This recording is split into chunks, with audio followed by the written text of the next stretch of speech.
January 10th, 2024. Washington, D.C. The entire crypto world was holding its breath. After 11 years of rejections, failures, and broken promises, one decision was about to change everything. And it didn't come from a blockchain developer. It didn't come from a crypto exchange. It came from a government building, from suits and ties, from the very people crypto was built to escape. Wall Street had knocked on crypto's door, and this time, they weren't leaving without an answer. Before we get into this story, I need a quick favor. If you find value in what we do here, hit that like button and subscribe to the channel. Seriously, over 98% of you watch without subscribing. It costs you nothing, but it means everything to us. Did you hit subscribe? Good. Now let's get back to it. What even is an ETF? Okay, let's slow down for a second, because before we talk about what happened in January 2024, we need to understand what a Bitcoin ETF actually is and why it matters so much. ETF stands for Exchange Traded Fund. Think of it like a basket. So regular people, retirement accounts, pension funds, can invest in whatever that basket holds without actually owning the thing itself. You don't store gold bars under your bed. You just buy a share of the basket. Simple. Now apply that to Bitcoin. A Bitcoin ETF means you can invest in Bitcoin's price movements through your normal brokerage account, the first attempt, and the wall. Let's go back, way back. July 1st, 2013, New York, two brothers, Cameron and Tyler Winklevoss. Yes, those Winklevoss twins, the ones who famously sued Mark Zuckerberg over Facebook. They filed the very first Bitcoin ETF application with the SEC. They saw Bitcoin early. They believed in it deeply. They had the resources. They had the lawyers. They had the pitch. The SEC said no. Not once. Not twice. The Winklevoss twins got rejected in March 2017. Then again in July 2018. The SEC kept saying the same things. Bitcoin's market is unregulated. It's too easy to manipulate. We can't protect investors. And it wasn't just the Winklevoss twins getting shut down. The message from Washington was loud and clear. Crypto is not welcome here. But crypto didn't care about Washington's feelings. Bitcoin kept growing. The industry kept building. And the applications kept coming. The long wait, the frustration between 2018 and 2023, firm after firm tried their luck. Vanik, Bitwise, Wisdom Tree, Fidelity, Valkyrie, all rejected, all turned away. And every single time the SEC said no, the crypto community got angrier, more frustrated, because they watched other asset classes get ETFs without this kind of fight. Gold got its ETF in November 2004. Oil futures ETFs existed. But Bitcoin? Too risky, too manipulable, too unregulated. Meanwhile, Bitcoin wasn't going away. In November 2021, Bitcoin hit an all-time high of nearly $69,000. Millions of Americans were already buying it on Coinbase, on Robinhood, on every app imaginable. The irony was crushing.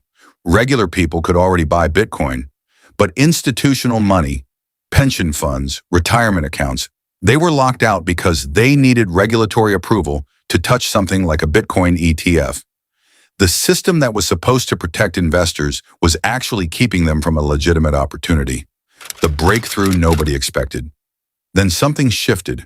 June 15th, 2023. BlackRock filed for a Bitcoin spot ETF.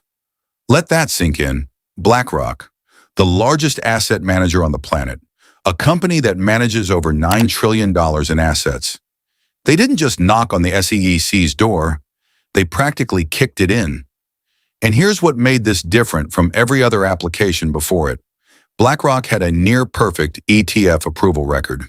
Out of 576 ETF applications they'd submitted over the years, when BlackRock moves, the entire financial world pays attention. Within weeks of BlackRock's filing, everyone else came back. Fidelity refiled, Invesco refiled, Vanik came back again. ARK Invest and 21 shares were already in line. Suddenly, the SEC wasn't facing one or two applications. They were facing a stampede. The court slap that changed everything. But the real turning point didn't come from a filing, it came from a courtroom. August 29th, 2023, Washington, D.C. The U.S. Court of Appeals for the D.C. Circuit ruled in favor of Grayscale Investments against the SEC. Here's the background.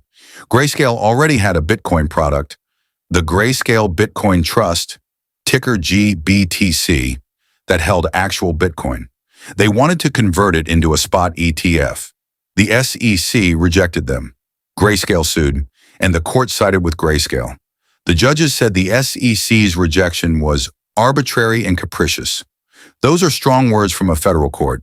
Essentially, you can't approve Bitcoin futures ETFs and reject Bitcoin spot ETFs without a good reason. And you don't have one. The SEC's armor cracked. January 10th, 2024. The day everything changed, which brings us back to where we started. January 10th, 2024. At 4:09 p.m. Eastern Time, the SEC officially approved 11 Bitcoin spot ETFs simultaneously, all at once. After 11 years of rejections, the dam finally broke. The approved funds included BlackRock's iShares Bitcoin Trust, Fidelity's Wise Origin Bitcoin Fund, Invesco Galaxy Bitcoin ETF, ARK 21 shares, Bitcoin ETF, VanEck Bitcoin Trust, and several others. January 11th, 2024. The very next morning, they started trading on major U.S. exchanges. The first day of trading was historic. Over $4.6 billion in combined trading volume, people who had never bought crypto in their lives, people with 401ks, people with regular brokerage accounts, people who didn't even know what a seed phrase was. They could now get exposure to Bitcoin with one click, the same way they'd buy a stock. Why Wall Street wanted in. Simple. Money follows money. By mid-2023, Bitcoin had survived multiple crashes, multiple FUDs, multiple Bitcoin is dead headlines. It had survived China banning it twice. It had survived the collapse of FTX in November 2022, which wiped out billions and sent Sam Bankman-Fried to prison, and it came back every time. More importantly, Bitcoin's total market cap was in the hundreds of billions. That's a market Wall Street simply couldn't ignore anymore. And here's the cold business reality. Asset managers make money on fees. If BlackRock manages your Bitcoin ETF and charges a small annual fee, and hundreds of billions of dollars flow into that ETF, that's a gold mine. Literally, this wasn't charity. This wasn't Wall Street suddenly believing in decentralization and financial freedom. This was Wall Street recognizing an opportunity and deciding to take it. What this means for crypto, the good and the complicated now. And this is where it gets real. What does all of this actually mean? For Bitcoin, the approval was rocket fuel. In the weeks following January 11th, 2024, Bitcoin surged. By March 2024, Bitcoin broke its previous all-time high of $69,000 and pushed past $73,000 for the first time ever. A new record, set partly on the back of ETF-driven demand. But there's a side of this conversation that doesn't get talked about enough. Bitcoin was created in 2008 by someone, or some group, using the name Satoshi Nakamoto in the aftermath of the global financial crisis.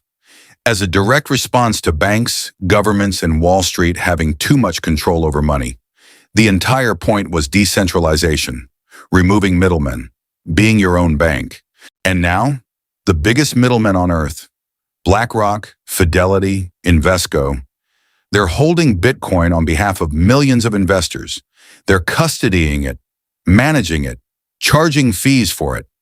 Is that a betrayal of what Bitcoin was supposed to be? Some people in the crypto community say yes, absolutely. This is exactly what Satoshi was warning us about. Others say, look, if it brings millions of new investors into the ecosystem, if it drives up the price, if it gives Bitcoin legitimacy it never had before, maybe that's worth it. Maybe both things can be true at the same time. That tension, it isn't resolved, it's ongoing, and it might define the next chapter of crypto's story more than any price movement ever could. Here's where we land. A technology born to challenge Wall Street ended up being adopted by Wall Street.